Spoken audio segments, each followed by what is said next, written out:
Hey, today I'll be talking about episodes 45 through 47 of RuYi's Royal Love. RuYi and the Emperor meet again. It's just so tough to watch. When RuYi came back from the Cold Palace, there was a sense of apology, there was some real guilt, and you can even sort of understand the obligation he was under. This time, he's so completely at fault. All of this was so unnecessary, and he hurt someone she really loves because of his fragile ego. And again, he tries to placate her like a child with some shiny things like, dude. But once again, it's not like she has any choice but to forgive him no matter what he does. He says this was all so she could have a clean reputation and become his empress with no problems. She rightly says that that's bullshit. This was really just because he wanted his doubts cleared. 皇上宁愿用索性的一条腿来换取您的安心。 Jia's maid finally admits to copying the love letter but doesn't admit that it was under Jia's orders. The emperor decrees that Jia should be placed under house arrest and demoted to imperial concubine. Her 2 sons are also taken away, which is a lot of stress for Jia, who looks to be 12 months pregnant. Jia runs out in time to catch Zhenshu, who is being sent back home, and Yanwan picks the perfect time to come by and casually mention that her beloved king has been arrested for causing the death of his wife. Jia should be looking out for herself right now, but of course, her every action has only ever been for her precious king.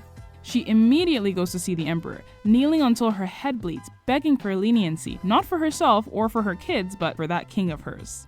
The emperor decides to demote her again from imperial concubine to noble lady. 要是再吵闹一次，便再降一等，直到废为庶人为止。 Jia officially sets the record for number of demotions in a day. I mean, it's 2, but that's still a lot in one day. RuYi goes outside to give her the news, and Jia asks how RuYi can be so self-righteous when she knows she set her up by switching the bracelets. 你又是什么好人吗？那7宝手串上用着的，分明就是玛瑙，而不是红玉髓。那红玉髓的7宝手串又是哪里来的？ I love that little smirk. Like, what are you gonna do about it? Go into labor, that's what. Jia gives birth to the 9th prince, but unfortunately the stress is too much and it's a stillbirth. To put an end to everything, the emperor decides to simply find the Korean king and send him back home. When Jia gets the news that he's leaving the capital, despite being in what must be agonizing pain, she runs out and sees him. Imagine, in front of all these servants, Jia has never been this reckless. He doesn't even say a word to her, just this little half smile, and then he keeps walking. And yet, I guess that was enough? 只要我有一口气在，总有再见王爷的一天。 Girl, it has been 20 years. You cannot be serious. And I have to wonder what these guards are thinking. One of the Empress Dowager's family members commits an offense, and it becomes a question of family loyalty and nepotism. The emperor decides to execute him to show that he will not be partial to anyone, no matter whom they're related to. I'm really enjoying watching the Empress Dowager slowly losing her hold over the emperor. He's no longer a teenage prince that she can boss around. He's a grown man, and it's about time the Empress Dowager realized that. 皇帝行事越来越老辣了。 Dr. Zhang is trying to help Suoxin recover her ability to walk, and though she has a pretty serious limp, things are looking okay. That is, until Suoxin says that she has decided to reject his offer of marriage. She doesn't want to hold him back, being old and crippled. She also worries that he wants to marry her out of pity and not out of love. 素心， 别说了， Dr. Zhang will never give up, and RuYi can see how much they love each other, so she steps in to convince Suoxin.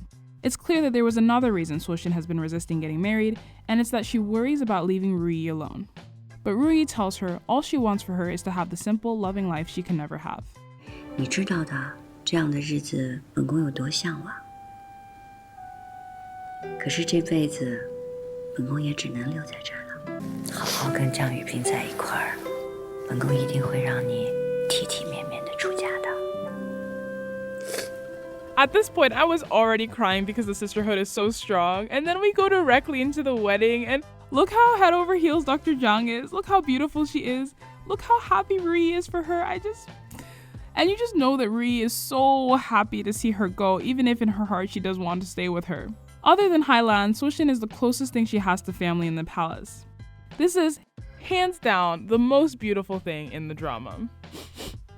Just before they leave, Liu comes to give them a wedding present. He gives them 50 acres of land that he was no doubt saving for himself and his future family. Liu is the sweetest. He so obviously loves her, but it's the right kind of love where you just want the person to be happy, even if it's not with you. This is how you do an unrequited love. You rule, Liu. And just like that, we say goodbye to the best, sweetest, most beautiful maid in the world. Bye, Suoxin. 6 months after Jia's demotion to noble lady, the emperor needs to officially forgive her. There are some political reasons to do with her home country, since Ja is after all the only Korean consort. The way he treats her sort of reflects on them all. Plus, lest we forget, she does have 2 sons. She doesn't get her old position back, but she is promoted to imperial concubine again.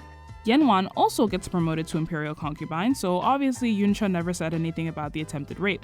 No matter how high in status she gets though, no one will respect her. And she's not helping her case by being so fickle, jumping from Chun to Ja to Ri like a dog looking for a master. Wan also gets promoted to imperial concubine, though she still has not been able to win the emperor's heart. 这婉平啊，无才无子，无非是因为是前底救人的缘故，才得到了金封。 First Prince starts to get very sick.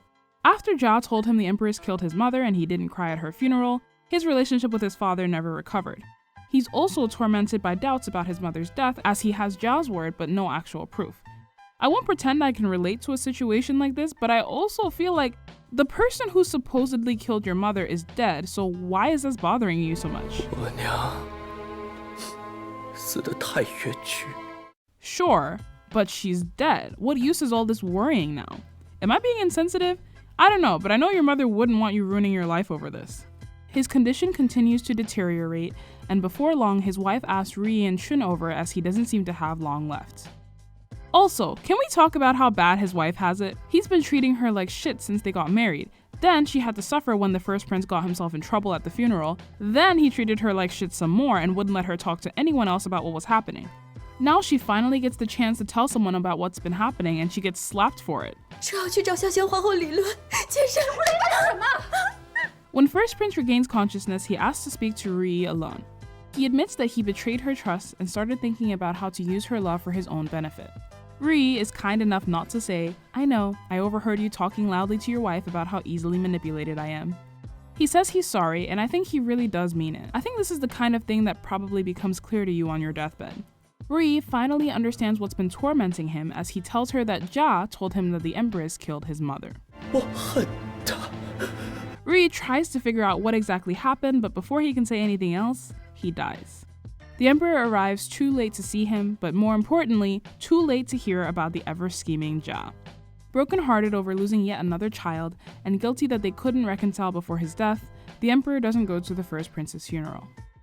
Though the emperor is busy feeling sorry for himself, Ri decides to tell him the truth about the first prince's deathbed confession. This is a huge deal, as this mental anguish played no small part in how bad his physical health got. I get why Ri wants to tell the emperor, but I would not have said anything because it sounds like a lie. You were the only one in the room. Even if it really happened, it's going to sound like you're scheming against Ja. So anyway, the emperor doesn't take it seriously, assuming that Ja was just fooled by the rumors that have admittedly been going around the palace for years. He doesn't, or won't, see it as deliberate scheming. The emperor again broaches the subject of Ri becoming his empress. The emperor says he has doubted her in the past, but that's all behind them now. Right. In the end, what actually convinces her is that the empress is the only one that can truly be his other half. 朕觉得孤单得很，朕想让你在朕的身边，可好？好。好。Okay. I can't help but draw parallels to this scene and the one where she first decided to marry him. She was scared, she had serious reservations, and then the emperor says he needs her and she crumbles like a house of cards. Despite all that's happened, she really does still love him a lot. Ja's situation is a great example of why having a strong family background is a huge factor in your quality of life. In just one day, you can go from being the favorite with 2 kids to having nothing. And yes, Ja brought it upon herself, but say she was framed, for example, the situation would still be the same. All that really saved her in the end was her clan. Speaking of her clan, can we talk about how obsessed she is with this guy? 20 years? 20 years since you last saw him? You ran out, probably still bleeding from your miscarriage, and he didn't even shoot you a hello, and you're still convinced that you guys are tragically separated lovers? You've gotta let this one go. Anyway, at least Swishin is happy. I literally could not be happier for these two. Go and have a million kids and be happy forever. And now for a look at the book. Big change to Ja's story. Ja isn't obsessed with the Korean king the way she is with the drama, and while she does have a tumultuous delivery thanks to all the drama with her head maid, she delivers Ninth Prince successfully. He doesn't live long though. He is killed through the joint efforts of Yenwan and Dr. Jung, though it's another one of those cases where they don't realize they work together. Yenwan had a mouse put in a vase that she knew would be near the Ninth Prince. The mouse struggled to get out in the night, making the vase fall over and startling the Ninth Prince, who was already very weak. Dr. Zhang tampered with Ninth Prince's medicine, making it so bitter that the Ninth Prince can't keep it down, making his health worse. His poor health, plus the bad scare, ended his life. Here's an excerpt from the scene where Dr. Zhang tells RuYi what he did. I can't hide anything from you, Imperial Noble Consort. I can't cause harm, but I did add a bit of gold thread. That way, Ninth Prince wouldn't be able to keep it down, and those nannies who are constantly being berated by Noble Lady Jia wouldn't be willing to drink it and give it to Ninth Prince via breast milk. Ninth Prince would naturally get sicker. But gold thread is meant to cool the body. It should have relieved his fever. It was just the right prescription for his illness. I didn't give him the wrong medicine. RuYi's smile was as light as a wisp of smoke. You used the gold thread to give Noble Lady Jia a taste of the suffering you and Suoxin went through. Dr. Zhang's smile was a bit distressed. When I think about how Suoxin will never be able to walk like a normal person, it pains me to no end. I did want to torture the Ninth Prince a bit. I never thought he would suffer a fright that night and die. I guess that's what they call karma. A bit of fully justified anger from the new groom, though I wish going after children wasn't always the move when the person they're really angry at is the mother. Anyway, Yuncha suspects Yanwan of having a hand in the Ninth Prince's death because she didn't cover her tracks well and he knows her well. When he confronts her about it, confirming his suspicions, he says he will tell the Emperor. At first, she tries to convince him not to by playing on his feelings, but when that fails, she swears that if he tells, she will tell the Emperor that it was under orders from RuYi and Hailan. She might go, but she won't go down alone. In the end, Yuncha decides not to say anything, and Yanwan gets away with murder again. I do like the extended interactions between Yuncha and Yanwan. You feel a lot more connected with Yanwan's descent into madness. Till next time, thanks for watching.